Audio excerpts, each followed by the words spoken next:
Ukraine's war is no longer contained.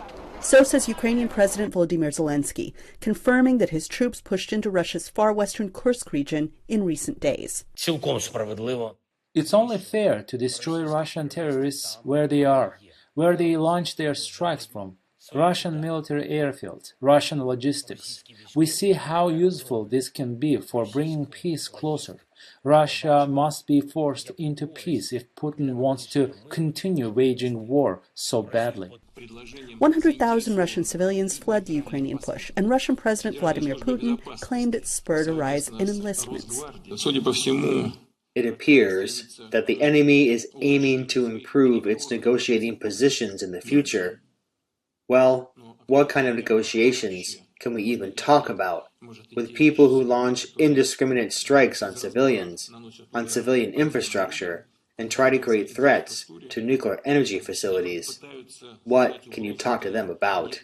Both the White House and the State Department issued stern warnings to Moscow on Monday over its use of Iranian munitions. We are prepared to deliver a swift and severe response if Iran were to move forward with the transfer of ballistic missiles, which would, in our view, represent a dramatic escalation in Iran's support for Russia's war of aggression against Ukraine. Iranian officials also continue to deny providing any UAVs to Russia when evidence is plain for the world to see.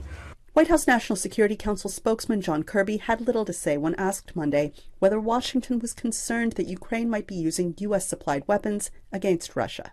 We're continuing to speak to our Ukrainian counterparts about these operations. I'll let them speak to their operations. Analysts say that Ukraine's move comes as a surprise and that it is likely a tactic to wear down Moscow.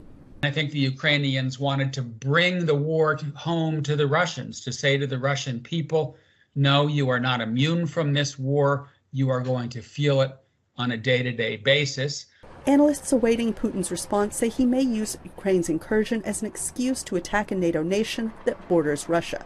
He now has evidence that Ukrainians who are armed and he claims trained and egged on by the West are now attacking Russia itself. That's how he's going to explain to the Russians that this happened and he has done nothing.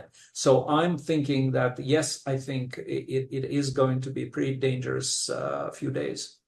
Something the residents of Kursk have learned in the last few days.